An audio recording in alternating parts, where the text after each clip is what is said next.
and let us all do we can to build a better future. We're going to be talking about Donald Trump. Now, let's be clear here. There was a point where I didn't like him. Let's face it. But as the years have gone on, my opinion changed to where I have somewhat of respect for Trump. Not too much where I'll ever vote for him. No, because I'll never vote Republican. I'll sure as hell never vote Democrat. Because, again, Trump used to be a Democrat. But I find it interesting now that the Democratic Party, while they have time to bail out banks and the Wall Street establishment, money for this ridiculous war in Ukraine, you know what the next thing they want to do? Put Trump behind bars. I mean, if they only showed this passion for working class Americans, as Americans are losing access to home ownership, it's becoming impossible to rent an apartment. Our trains are derailing. Our infrastructure is falling apart. We don't have clean drinking water, clean air, nothing for student debt forgiveness, nothing for Medicare for all, no affordable college, nothing. But the Democrats are lifting up every single mountain across the world just to close the walls in on Donald Trump. He's their end-all, be-all villain because at the end of the day, Donald Trump, and if this offends the vote blue no matter who crowd, I just don't care. I don't care. Donald Trump revealed to the whole world how pathetic the vote blue no matter who sycophants truly are. From people like AOC to Bernie Sanders, all of corporate media. That's right, Rachel Maddow. That's right, Keith Olbermann, I think that's how you say his name. I don't care. He's irrelevant. All of you people are constantly trying to make Trump your end-all, be-all target. See, Trump is a rash indicating that something's wrong with American politics. And the thing is, now that this indictment's going on, I don't think the vote blue, no matter who crowd, realizes what kind of Pandora's box they opened up. So first and foremost, I want to play this video from a good friend of the show and great colleague, Nico House. If you're not supporting his work, please do so. This is a man who has the receipts. So tune in and check out his work when you have the chance. I want to play this video here. Oh, that's right. Biden is under investigation for mishandling classified documents too. But you probably didn't know about it because the media hasn't talked about it. Now, at first glance, when you hear about classified documents, you probably think I'm talking about Donald Trump because they ran up in his Mar-a-Lago home and wouldn't shut up about it in the mainstream media for weeks. But with Biden, not only have you not heard about it, but he hasn't been indicted. In fact, he hasn't even been interviewed about the way he's mishandled classified documents. But it gets even deeper because the entire situation with Trump may have been politically motivated like we all thought it was, because a special order revealed that Biden might have been directly involved in the Trump raid. Gasp! And this tweet perfectly outlines the problem. Too many people want to believe that Trump is uniquely corrupt and Biden is not as corrupt, except for Biden is currently the president and his Justice Department is pursuing his issue completely and totally differently than they're pursuing the exact same issue of a former president who also happens to be Biden's political competition. So as an independent, my question for Democrats is, if Trump was doing this to Biden, what would y'all have to say about it? Can't argue.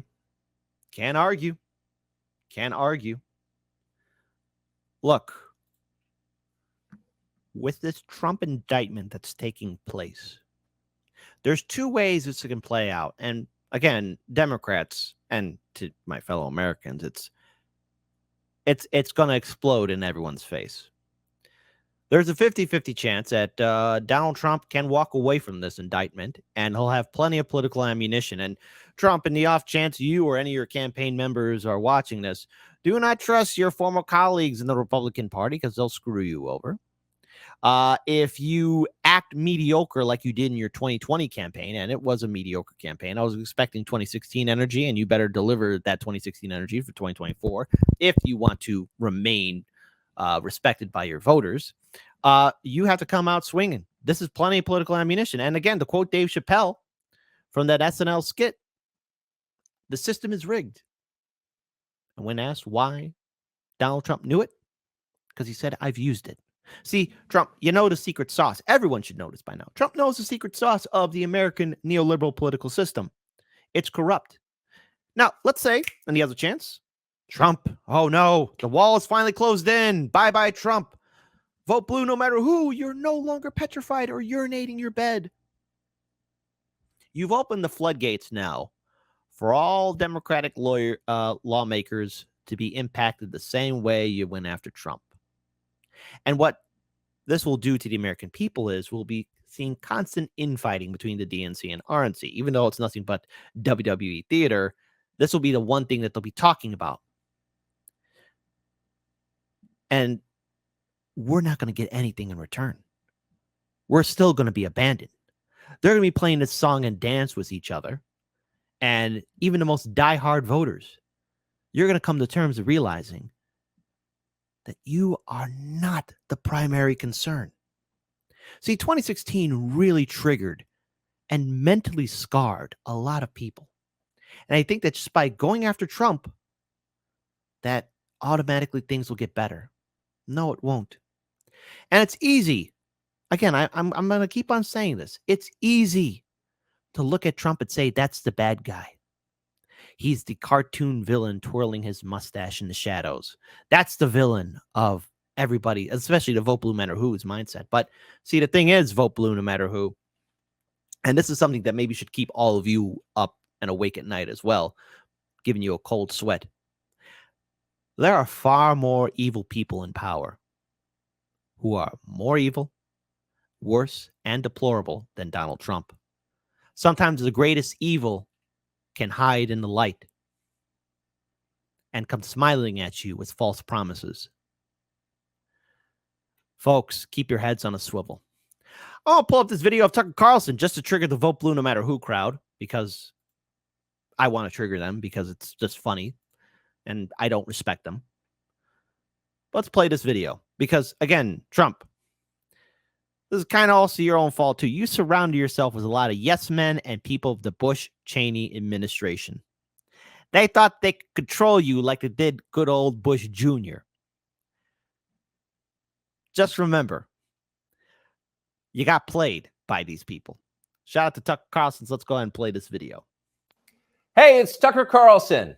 The Biden administration arrested Donald Trump this afternoon. They had him arraigned and fingerprinted in a Miami courthouse like the accused felon he now technically is. These were the first steps in a process that is designed to put Donald Trump behind bars for the rest of his life. Cable news carried every moment of it live. It's unprecedented, they told us, with what looked like shock. But they weren't shocked. They knew this was coming. Everyone who's paid attention knew it was. What just happened was always going to happen. It's been inevitable since February 16th, 2016. That's the day Donald Trump made a blood enemy of the largest and most powerful organization in human history, which would be the federal government. Despite what you may remember, it wasn't anything that Trump had said about immigration or trade with China or rapists from Mexico. Those are the stories that dominated the headlines that year. Trump's a racist, they screamed. Stop him. But inside Washington, that was just noise. None of it really rated. Identity politics doesn't mean much to permanent Washington. What matters then and now is foreign policy, the invasions and occupations and proxy wars, the decisions that determine which global populations will thrive and which will die, the policies that come with trillion-dollar price tags, the ones that over time have made the counties around D.C. the richest suburbs in the world. In Washington, that's what actually matters. And it's obvious when you look carefully. Yes. Again, shout out to this unsung hero, General Smedley Butler, United States Marine Corps, my very own. He's the one who infamously said that war is a racket. Again, the fact that there aren't any major streets or schools named after that man is an insult, because he's the one who called out how America and its politicians operate through war profiteering,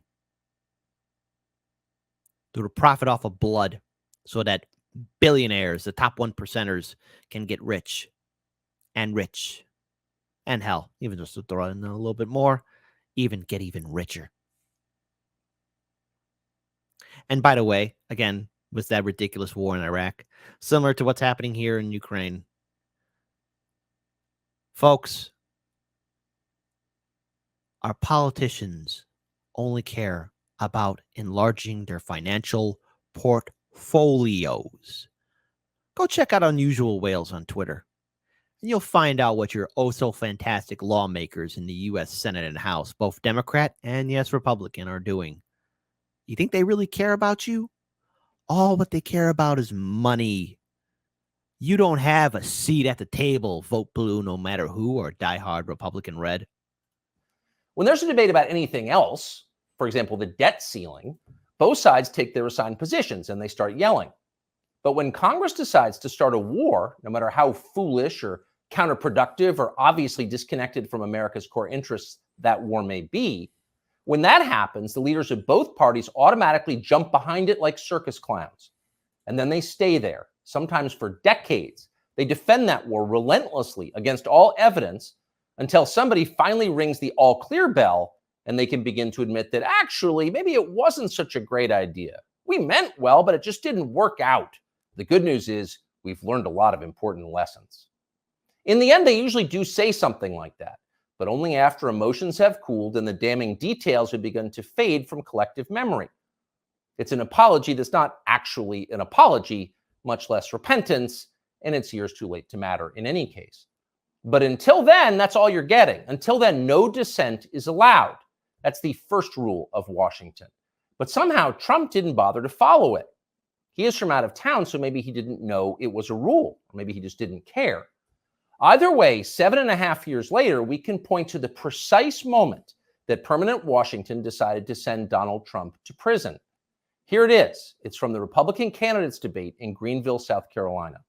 We should have never been in Iraq. We have destabilized the Middle East. They lied. They said there were weapons of mass destruction. There were none, and they knew there were none.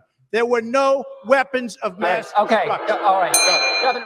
We should never have been in Iraq, Trump said. We destabilized. One of the rare moments, again, where Trump has been transparent and telling the truth. I know, vote blue no matter who. How could you say Trump being transparent? Well, there were no WMDs in Iraq.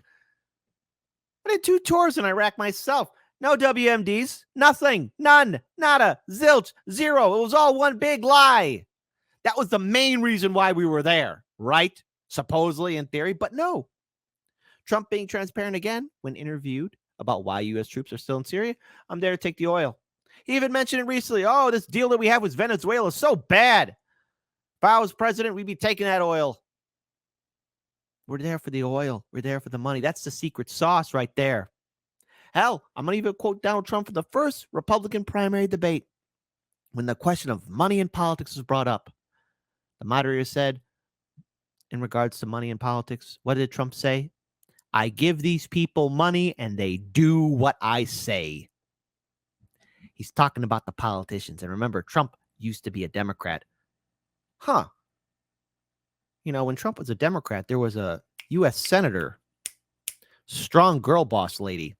That's right. Her name was Clinton, Hillary Clinton.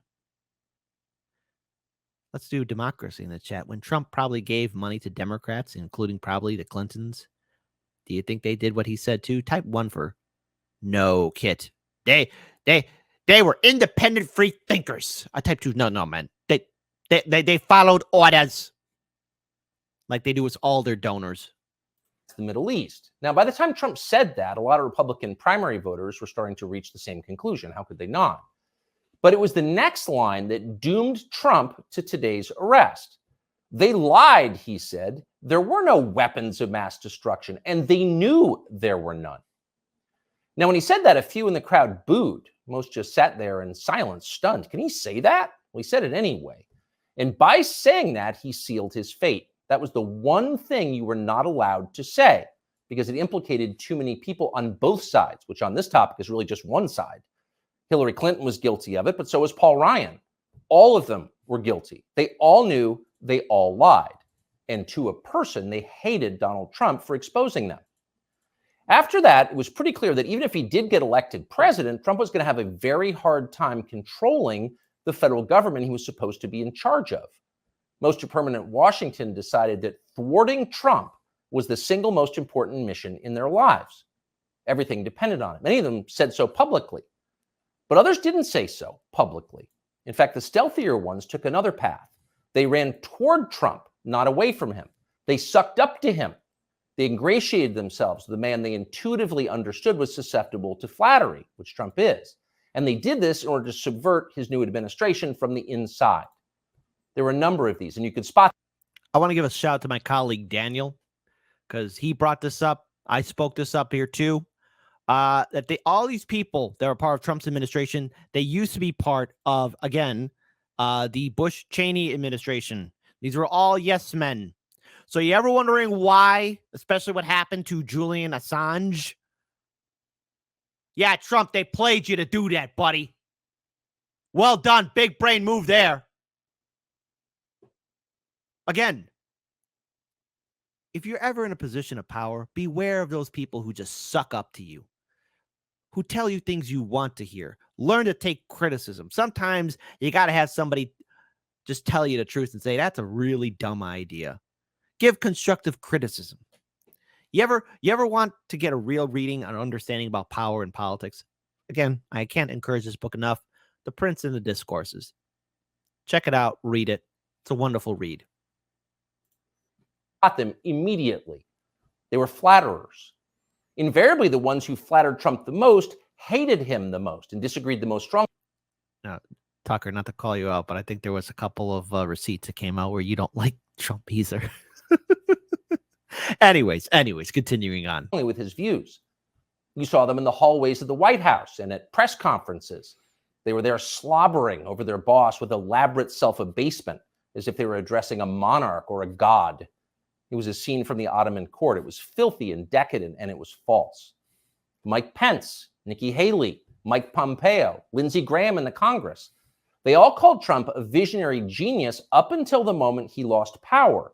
And then they unsheathed their real agenda, as always, the neocon war agenda, and they piled on with maximum force. Here's Mike Pompeo, for example, on Fox News this morning. President Trump had classified documents where he shouldn't have had them. And then when given the opportunity to return them, he chose not to do that for whatever reason. When somebody identifies that, you got to turn them in. And so that's inconsistent with protecting America's soldiers, sailors, airmen, and Marines. And if the allegations are true, some of these were pretty serious, important documents. And so that's wrong. May future historians hoping to unlock the mysteries of late Empire Washington study that clip, because it will reveal everything. That very same Mike Pompeo, the one who's sneering at Donald Trump on TV this morning, that guy served Donald Trump as both CIA director and as Secretary of State. And remember, there were a lot of leaks coming out of the Trump administration. A lot of people spewing out, giving away all the secrets that's happening in the Trump administration. Donald Trump, look, I know he's right now facing off against a legal fight, and there's again a 50-50 chance he could win this, but I hope you kept an eye on a lot of these people, those scumbag yes men, and I hope this serves as a lesson to you too. Never surround yourself with yes men or people who over-flatter you. I hope you learned this lesson, and this should be a learning lesson to all of you. Washington, D.C. is filled with scumbag opportunists. Washington, D.C. is filled with people that don't have your best interests at heart. It's one big game. When I've had Farron on the show, who's done a lot of reporting in Washington, D.C., do you want to know all these politicians and people who belong to various administrations and factions within the DNC and RNC, they're thinking about their career 2 years down the road, 4 years down the road, 8 years down the road. You, the average American citizen, do not have a seat at the table. This indictment is one big distraction, but let this be a reveal. Finally, if you're a Democratic voter or a Republican voter, this is how corrupt our system is. We don't live in a democracy. A republic has been undermined. We are ruled by oligarchs. Jimmy Dore has said it. Russell Brand has said it. Joe Rogan, Convo Couch, RBN, Hard Lens Media, and so many other people. Apologies if I'm missing it. But wake up. You don't have a seat at the table. George Carlin, wherever you're at, buddy, you're probably launching a whole Broadway musical, smoking all the weed as you can. And he's looking down at us and saying, I told you so. Those are the two most powerful jobs in the federal government. And as he worked in those jobs, Pompeo promised, in fact, he swore to support the president's agenda. Why? Because that's the way a democracy works. You vote for a candidate in the belief that his appointees will carry out the policies that you voted for. It's not about the president, it's about you, the voter. But Pompeo didn't do that. He didn't even try to do that. In fact, he undermined Trump's often stated commitment to peace and non-intervention abroad at every turn. His every waking hour was devoted to fomenting war in some faraway foreign country or other. Iran, Syria. Yeah, exactly. And Bolton, oh my God. That guy, he probably dreams of war. Probably jerks off to war. That's Bolton for you. Remember him?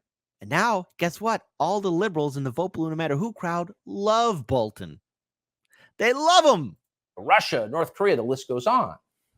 But rather than telling Trump that he disagreed with his ideas, as a man would, Pompeo toadied up to Trump, a man he despised, in the oiliest, most over-the-top way imaginable. Ask anyone who worked in that White House at the time. Who is the appointee most likely to tell Donald Trump on a daily basis that he was handsome, virile, sleek, and powerful? Mike Pompeo. That will be the consensus answer. Yeah, there was a lot of people who probably did that. And I despise yes people. Those of us who saw firsthand Pompeo's relentless kowtowing will never forget it. It was indelibly repulsive. No one with self-respect could do something like that. But Mike Pompeo did it effortlessly, with relish and verve. Now, this same person is telling Fox News viewers that he fears for the safety of our military, our soldiers, sailors, airmen, and Marines, in the approved phrase, because Donald Trump took some classified documents home and didn't immediately return them to the National Archives? What a lie that is. Mike Pompeo knows that's a lie. He spent his entire life in Washington. Washington is a city where internal memos about Labor Day are classified because everything is classified. Everything's classified, including extraterrestrials. But at this point, I mean, hey, federal government, just release the documents already. I mean, you'd be surprised how many people don't even care. I mean, they'll be interested, but they'll forget about it like in a week from now. Your government has classified more than 1 billion federal documents, most of them boring and pointless and a danger to no one, and locked them away in secret where you can't see them because you may be an American citizen, but not really, and therefore you don't have the necessary clearances to know what's going on. And by the way, none of this is done in order to make America safer, any more than COVID restrictions were designed to keep you healthy. No, it's a caste system. That's the point. And you're the untouchable in this hierarchy. And that's the truth of it. I'm going to stop there because, again, folks, you need to realize we don't have a seat at the table. And this indictment will play out either two ways. Either Trump wins and, hey, vote blue no matter who, you're acting like the Wile E. Coyote going after the Roadrunner. And once again, the Acme bomb blows up in your face. Or he does go away forever. But then, Democrats, you're opening up the floodgates for all of Trump's supporters and the Republican Party, those that are loyal to Trump. That's like the Freedom Caucus, I would say at this point. To do the same thing that you've done to Trump to your oh-so-fantastic lawmakers. Because remember that video I played with Nico House? Yeah, Biden did the same thing too that Trump did. You see, both parties are filled with sycophants. Washington, D.C., it is the cancerous element in the United States. It's a place that's in its own little universe that rules and dictates over the people.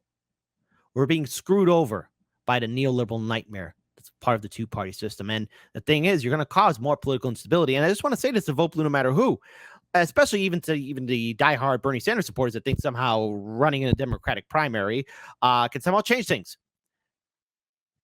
The Democratic Party doesn't respect you. Bernie never fought for you. He gave a middle finger to his movement. Donald Trump supporters and volunteers, they're not going to go away. And as much as I would like people to wake up to the fact that, hey, don't vote Democrat, don't vote Republican, Trump supporters are there because Trump fought for his people.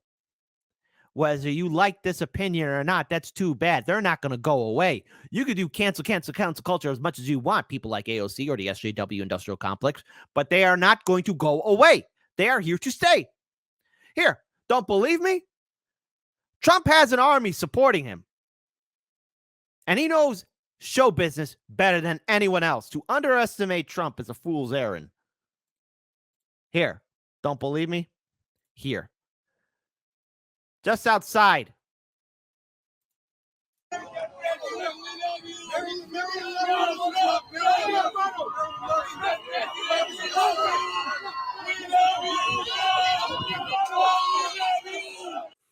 He's got people saying, "We love you. We love you." This man makes time out of his day to hold rallies. They want to take away my freedom because I will never let them take away your freedom. It's very simple. Like any other showman, he knows what to say. Vote blue, no matter who. Democrats, liberals. I really hope you're prepared for the fallout, however which way this plays out. Because no matter what, you might have a temporary win and enjoy your little brunch, which is nothing more than a big pile of crap. This man and his followers are not going away. They want to silence me because I will never let them silence you. They want you silent. And I am the only one that can save this nation because you know they're not coming after me. They're coming after you. And I just happen to be standing in their way, and I will never be moving. On November 5th, 2024, justice will be done. We will take back our country, and we will make America great again. Thank you. God bless you all. Thank you. Thank you very much. Great job. Thank you. That's what he can do. Do you see Biden doing something like that? Rallying his supporters? No. Pull up another video here, too. And again, don't forget this persecution is being done by the same weaponized agencies that for 7 years have been running illegal psychological warfare campaigns against the American people, much as if they were trying to destabilize a foreign country. From the Russia hoax to the no collusion Mueller witch hunt to impeachment hoax number 1, impeachment hoax number 2, the 51 lying intelligence offers. How about them?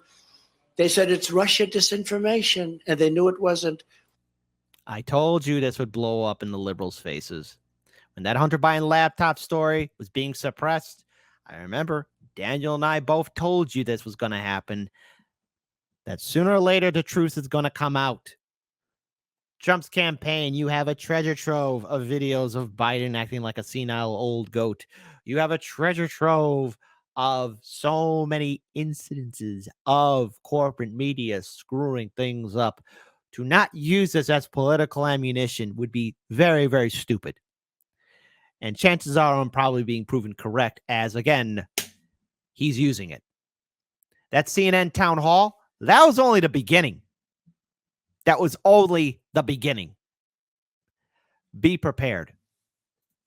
Which made about, according to some of the great pollsters that are right here, made from anywhere from a 10 to 17 point difference. And yet we still got more votes than any sitting president in history in the second election. And we actually did much better in the second election than we did in the first election. The fake dossier paid for by the Democrats. How about the fake dossier? Remember that one? You think that was easy to go home and say, "Hello, darling, how are you?" when they read about that? It wasn't easy at all. Spying on my campaign. We caught them spying on my campaign. That's true. So let's go ahead and pull up one more video here because I find it funny. And again, shout out to the video where I got this from was Citizen Free Press. Those were those last 3 videos. I want to pull up this video here of somebody who, again, doesn't understand the meaning of defeat. And what better way to mix 2 epic failures, CNN and AOC. We do have now some of the sound, as I told you. We're not and the audience were not carrying his remarks live because, frankly, he says a lot of things that are not true. And Oh, really? Hey, CNN. Oh, Jake Tapper, you're the talent. You're not a journalist. Listen, buddy. The fact that you fired that CEO, who was only in for a year, the smartest thing he ever did for your network was that Trump town hall. He gave you views. He made CNN relevant. CNN, you're bleeding. You're going under. Whether you like it or not, you do have to talk about it, but I guess you didn't want to make AOC cry. and sometimes potentially dangerous. We do have now some of the sound, as I told you, we're not, and the audience, we're not carrying his remarks live because, frankly, he says a lot of things that are not true and sometimes potentially dangerous. Wow. Wow. Oh, wow. Wow, wow, wow. How stupid. How dumb. That's the world we live in. That's the world we live in. Now, again, anything can happen between now and the beginning of the election cycle of 2024. This Trump indictment is one big distraction. In my own personal opinion, I think there's a very good chance not only will Trump walk away from this, but it'll become far more stronger. I don't see Biden holding rallies like this. I don't see Biden holding events like this. Now, Democrats, you made it very clear that you're not going to have any debates, any conversations whatsoever. Fine. Go ahead. Run with that. But when you fail, and you will, of course you will, know this. You allowed the creation of Donald Trump to happen in the first place. It was the Clintons that convinced him to run in 2016. And since then, Trump has been unstoppable. Trump's name will live forever in American politics. And for all these people that are triggered by Trump, all these people who protest or made a career resisting Trump, without him, your lives would be irrelevant and meaningless. Without him, you'd be nothing. You need Trump more than Trump needs you. I said at 2024 it's going to be interesting. I'm loving every minute of it.